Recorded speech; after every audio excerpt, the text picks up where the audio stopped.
Hello po, magandang gabi, no? Magandang umaga sa lahat ng mga nasa panig mo kayo ng mundo. Ayan. At sinisindihan ko lang ating laurel leaf. Okay. Rinse lang natin. Medyo sumasayaw ang ating apoy kasi malakas yung ating electric fan, no? Ayan, umusok na. Ayan. So kung may naririnig man kayong ingay po ugong dyan, yan po ay ating electric fan kasi sobrang init na naman ang panahon na. Okay. Ayan. So mag-start na po tayo. And nagpapasalamat po ako sa mga patuloy na nanonood. Okay po. Sa mga patuloy na tawag dito, nagsusubscribe, ayan, nagla-like po, nagsishare ng ating mga videos. Talagang lumalaki na yung pamilya natin, no? Malapit na tayo mag 2,000, talaga naman. So, span of siguro, 3 months or 4 months. Kailan ba tayo nag-start? Kung matandaan. April yata, no? Nag-start po yung ating YouTube channel and mag-June na. So, ayan, palaki na talaga tayo nagpalaki, no? Hindi na talaga siya napipigilan. Salamat po. Ganon din dun sa aking YouTube channel and Facebook, tsaka doon sa TikTok po, no? Salamat po, no? Yung iba, nakikita ko kayo din. Nandoon din kayo sa aking mga TikTok, ano, napapanood nyo rin yung mga TikTok natin. Ayan, and dun, nagla-live din tayo dun, ha? Minsan, susubukan din natin ang pagla-live dito sa ating YouTube channel po, ha? So, kung gusto niyo mag-subscribe po, mag-subscribe na kayo. Yung subscription po is 79 pesos and 129 pesos po, ha. Magkakaroon tayo ng exclusive live. Ayan, and pwede niyo akong tanungin dyan. Any question na kayang sagutin ng ating baraha po, ha. Subscribe na kayo. Monthly subscription, 79 and 129 pesos po. Ayan. And thank you po ulit pala sa mga nag-order ng ating mga bracelet, ha. Salamat po and salamat din po sa mga magaganda ninyong feedback, lalong-lalo na doon sa citrine. Okay, thank you so much po sa inyo, ha. Salamat po. Spirit guide, ano pa po ang ibibigay niyo sa amin? Ano pa po? Ano pa pong situation itong ibibigay ninyo sa amin? Ano pong, or kaninong situation po ito? Spirit guide, kaninong situation po ito? Okay, ayan na. Okay. Kaninong situation po ito? Ibibigay ninyo sa amin. Ayan. Okay. Kailangan lang natin ng 4 po. Para makuha natin kung kaninong energy ito, no? Oops. Okay.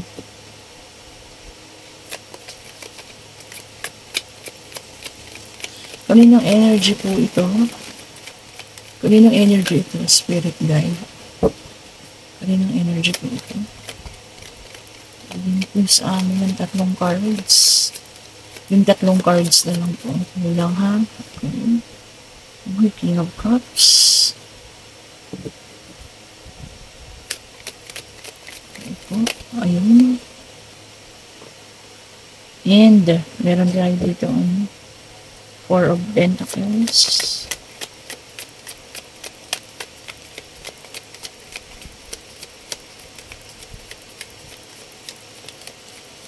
Okay. 4 of Pentacles.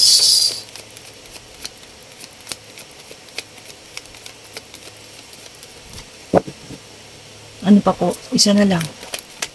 Yun sa amin, Spirit Guide. Ayan, and sa gusto po ng ating private reading, ha, kontakin niyo lang po ako sa ating Mystic Tarot. Sa Messenger po, mag-iwan po kayo ng messages doon, ha. And babalikan ko po kayo. Okay. Okay po. Okay. Ito agad, nakita ko agad yung ano. So, dito yung situation natin, ano, meron isa sa inyo, no, or kung sino man po yung makaka-resonate, kagagaling nyo, or galing kayo sa isang, anong tawag dito? Pwede kasing sabi ko sana is labanan, ano. Pero maaaring meron kayong ipinaglaban, maaaring meron kayong tawag dito yung sa hanap buhay ninyo, no? Or standing up onto something, or meron kayong isang nasangkutan na gulo na talagang pinroof ninyo na kayo yung tama. Ayan, oh. At saka ito. Ayan. And now, ngayon, ano, ang may ilan sa inyo nananahimik lang. Kung ito ay sa pag-ibig, okay, kung ito po ay sa pag-ibig, ha, meron kayo ditong taong nais sana ipaglaban, ano. Kaya lang, wala na. Kumbaga, nagtapos na. Nagkaroon kayo ng mga agabi na hindi kayo mapagkatulog. Okay po. And sa ngayon, nakatahimik lang, ha. And a promise of a new person naman dito sa Knight of Pentacles. Ayan, oh. So, may parating. Medyo may kabagalan lang, ano. Pero may parating pa rin naman sa inyo. Okay po. Kung sa paghahanap buhay naman, so, meron kayong pinaglaban din, no? Sa inyong maaaring sa hanap buhay, no? Maaaring kung meron kayong nakasagutan, mga mas mataas sa inyo, pero talagang kumbaga pinilit ninyo na tama po yung sa inyo, ha. Ayan, namatay na yung ating kandila sa lakas ng ating electric fan. Okay po. Maaaring nasangkot din sa gulo ang ilan sa inyo na kung saan pinaglaban nyo rin, no? Na nasa tama ka rin at ikaw yung totoo yung mga sinasabi mo, ha? Okay po. And meron tayong King of Cups dito. This is water sign. Malakas po siya, no? Meron ding mga wands, which is earth sign. And as of now, gusto niya lang ng parang freedom, no? Sa lahat ng mga nangyari. Gusto nyo lang makawala. Ayan, tignan pa nga natin. So, ayun na, no? Maaaring ito ay sa financial, sa love life, na nagkaroon kayo ng problema, no?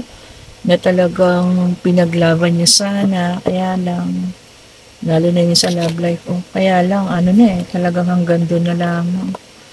And then, sabi ko sa inyo, water sign, Page of Cups. Okay po. Okay. Sabi talaga dito, kung ito ay sa pag-ibig, ha, na nagkaroon kayo ng katatapos lamang ng isang pag-ibig na ipinaglaban ninyo, kaya lang talagang nakalaan na para magtapos. Meron pong nakalagay dito na new love. Ayan, hatid ng Page of Cups. May parating na bago, no? And then, meron din tayo ritong, meron pong happy surprise. So, may parating na sorpresa para sa inyo. And then, meron tayong the Emperor, which is a fire sign, okay? Ngayon, kung ito naman ay naging problema ninyo sa hanap buhay or nasangkot kayo sa isang gulo, kaya lumabas ang ating the Emperor, meron po sa inyong gagabay, ano? Merong may edad na nagagabay sa inyo para sabihin sa inyo kung ano yung nararapat yung gawin, ha. Ayan. So, piliin nyo yung situation ninyo, ha. Pwede kasing love life, pwedeng financial to, ha. Pwedeng sa career ninyo. Okay. Okay. And 6 of Cups. Ayan. Water sign na naman. And, kung ito ay sa love life, ha, maalala nyo pa rin pa daw po sa ngayon, syempre yung mga happy memories na meron kayo nung mga panahon magkasama kayo, na kung saan, syempre, makakadulot sa iyo ng sakit. Syempre, maalala mo yung mga nakaraan, no? Kaya meron tayong 9 of Swords dun, the same thing, the Fool. So, pare-parehas ng nararamdaman, ha? Air sign naman. Gusto nang kumuwala sa situation, ha? Kung sa pag-ibig, sa karir ba ito, or kung nasangkot sa gulo, ha? Gusto nang umalis sa situation. Siyempre, stressful naman, ano? Kung sino man po yun nandoon sa mga ganong situation. Stressful po yan. Hindi kayo mapagkakatulog. Okay? 10 of Pentacles. Earth sign, Two of Pentacles, ayan. Manap lang daw po ng balanse, ha? Balansehin lang ang lahat, okay? Para makapag-isip ng maayos po. Balansehin lang po ang lahat para makapag-isip ng maayos. Ayan. So, ito ay problema, maaaring dealing with love life. Pwede pong sa karera, sa hanap buhay ninyo, no? Pwede rin sa isang situation kung maaaring nasangkot kayo. Okay, kung sa love life, Four of Wands, which is fire sign, ang taong nakalaan sa'yo, no? Kung sino man yung parating, mag-aalok po sa inyo ng tunay na pagmamahal at pwede rin kayong alokin ng kasal. Ayan ha. So, ayan ha, pwede mag-alok sa inyo ng long-lasting relationship po. Pwedeng kasal yan. Okay? Or pagsasama. Ito, a promise of love. Okay. Oh, Seven of Wands. Talagang no? Pinaglaban nyo. Kung ano yung sa tingin nyo ay tama. Fire sign ulit. Okay. And, kaya naman pala kung sa pag-ibig, merong dinala sa third party situation, kaya nakaramdam ng sobrang sakit. Okay po, air sign na naman. Ayan ha, kung nadala kayo sa third party situation, kailangan nang tanggapin kung hindi na kayo yung gusto, ha? Okay. So, sa anuman, kung pwedeng itong love life, pwedeng career, o sa isang situation na nandun kayo, lumabas ang ating the sun, kailangan nilang po ng positivity. Maging positive lang daw po sa lahat ng mga pangyayari, maayos at maayos din yan, ha? Okay po, makakawala din kayo sa ganyang situation. Marireceive niyo rin yung freedom na gusto ninyo, ha? So, kung meron mang kaya sa sangkutan, lumabas ito. Pangyayari, kung may kinakasangkutan kayo ngayon, ayan, maayos po ang lahat. Ayan, paparating na. May action na po na mangyayari, ha? Parating na, At lalabas na po ang katotohanan. So, kung sa love life, move on na raw po, mag-move on na, kalimutan na ang lahat, ayan. Siyempre, magiging masakit, pero kailangan ng kalimutan po, ha? Kung nagkaroon naman ng problema sa career naman, kung hindi nila matanggap yung iyong reason, pwede naman pong mag-apply naman daw po sa iba, ha? So, mag-move na, movement, ayan. Okay, and same, Knight of Pentacles. So, merong talagang parating na tao, merong offer. Same thing din po, ha, kung nagkakaroon ng problema sa trabaho at hindi nila kayo paniniwalaan, ayan, magkakaroon ng offer din, pwedeng sa ibang trabaho, parating. Ayan, pag-iisipan ninyo. Okay. And, meron tayong the justice. Lumabas na ang justice. Ang ibig sabihin nito, ano man ang nangyari, kung ito man ay para sa iyong love life, kung sa iyong career, na sa tingin mo nadehado ka, ha? Kahit na isinabi mo naman or sinabi mo ang katotohanan or gusto mo sanang ipaglaban, ha? Pero wala natalo ka at hindi ka nila pinaniwalaan, kung sa love life, kung sa career, kung sa isang situation na hindi ka pinaniwalaan, wag ka pong mag-alala kasi lalabas po ang justice, okay? Ang justice po ay parating na at marireceive po nila yung para sa kanila, ha? So, karma is going to be served, okay? Masaserve po sa kanila yung karma. So, ayan. Sabi sa inyo, fair naman dito sa mundong ito, di ba? So, lahat po na nakaka-receive ng unfair treatment, ha? Ayan. Kung sino naman yung nakaranas ng ganyan, unfair treatment, makaka-receive ka po ng justice, makakarma na yung mga taong yon. And Ace of Pentacles, Earth sign. May parating pong financial opportunity, ha? Ingatan po yan. Maaaring mga bonus ninyo, may magpapamana, ganyan po, ha? So, may paparating sa inyo na financial stability or financial opportunity po, ha? Okay. Prosperity and abundance din. 'Di ba? Ganun talaga pag inapik no? Kung nakaramdam ka ng sabi rito sa earth sign, lahat daw po ng inyong itinanim ay aanihin niyo na ngayon. So ayan, kung kayo ay masipag namang magtrabaho ha. Ibig sabihin po niyan, hindi kayo mahihirapan maghanap ng bago, lalo na kung gugustuhin ninyo na umalis, ano, kasi nagkaroon kayo ng problema nga dyan sa trabaho nyo na yan. And maaari din kung sa love life ha, kung gusto yung umalis doon, pwede ay umalis na kayo at maaari magkakaroon din kayo ng bagong kakilala po ha. And the judgment, lumabas no, fire sign. O, tignan nyo, kailangan na raw pong magising ha. Kung sa tingin ninyo, hindi nyo deserve yung mga treatment na nararamdaman nyo ngayon, whether sa love life ninyo, sa company, ano, sa isang situation, magising na raw po at pwede na kayong umalis dyan. Ha?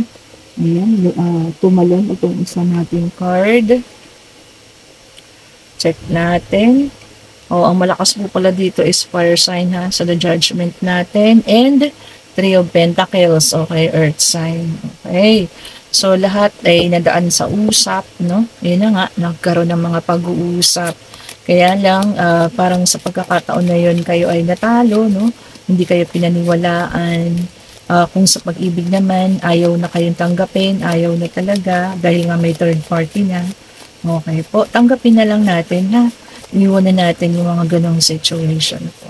Lahat ng nakakasakit sa atin, iwan na po natin, ha? Okay po. Check na natin dito sa isang card kasi wala nang gustong lumabas dito eh. Check lang po natin ha. Check natin. Dito. Oops. Ayun. Oh, the Hierophant. Sabi ko sa inyo eh, kung meron kayong makikilala kung sa love life ang inyong pinaproblema ngayon, dahil dinala ka sa third party, ano, meron kang makikilala na maaari mag-alok sa'yo ng kasal ha. And meron tayong number 5 dito. Okay, so maaaring 5 months from now, year 2025, ganyan ha. Kayo na lang yung mag-analisa kung kailan nyo makikilala ang taong ito. Siyempre po, kailangan kung love life mo ito, mag-heal ka muna ha. Kailangan mo mag-heal and some of you, magkakaroon ng reunion, may mga parties na attendant, pwedeng ka celebration, ano, graduation, birthday party, kasal. So, depende ha. Kailangan kasi maging masaya ka. Wag mo pong i-refuse yung mga ganitong invitation ha. Yan, kung meron man mag-i-invite sa inyo. Wag mo pong i-refuse yung ganitong invitation and pumunta ka po. Okay po? Para makalimot ha. Okay, ganun din yung may mga nagkaroon ng problema sa trabaho. Yan. Sa isang situation na sobrang mabigat. Ayan. Huwag niyo pong i-refuse yung mga invitation. Magpakasaya po kayo and magkakaroon kayo ng maraming options. Okay po.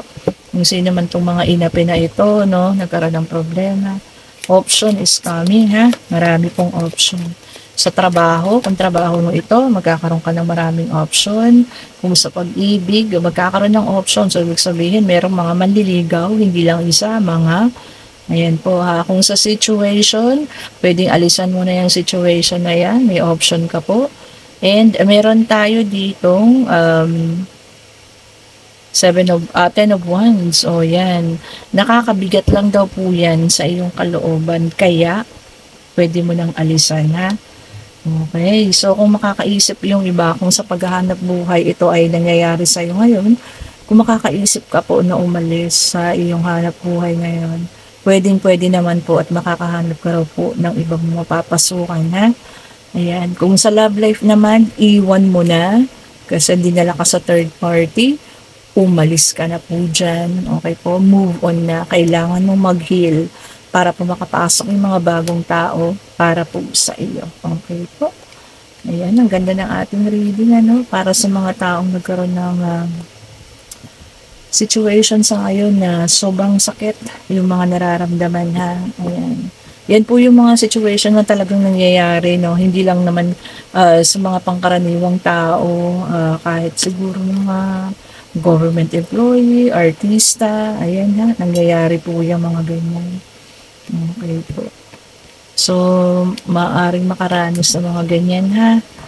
Okay.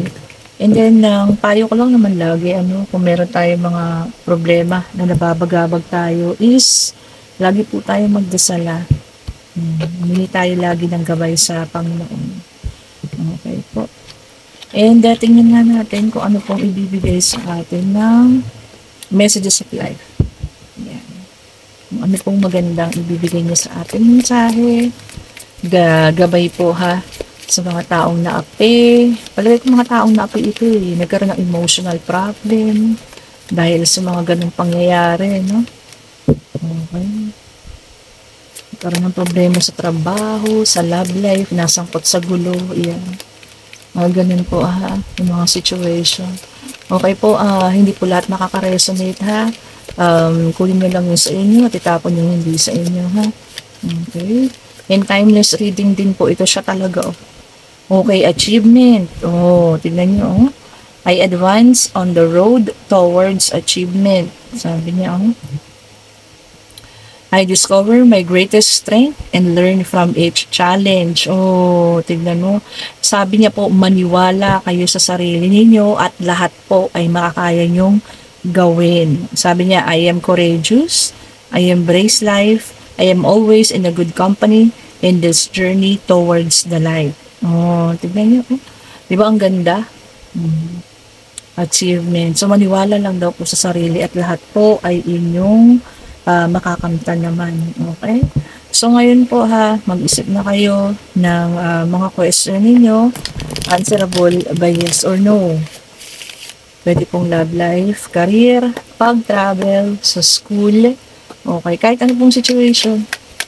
Yan, tanong na po kayo, answerable by yes or no. Spirit guide, ano pong kasagutan sa kanilang mga katanungan. Ibigay mo po sa amin. Spirit guide, ano pong kasagutan sa kanilang mga katanungan. Ito na. And yes po. Temperance. Okay, kung ano man yung itinanong mo, yes po. And meron tayong number 14. And meron pong 24. Okay, kung itinanong mo, makakapag-abroad ka within this year. Yes po, lumabas ang 2024. And may 14 ha. Pwedeng June 14, July 14, ganyan po ha. So, check nyo na lang po. And comment kayo dyan sa ating comment section kung ano yung mga sa tingin ninyo ay sumakto sa mga situation ngayon ha.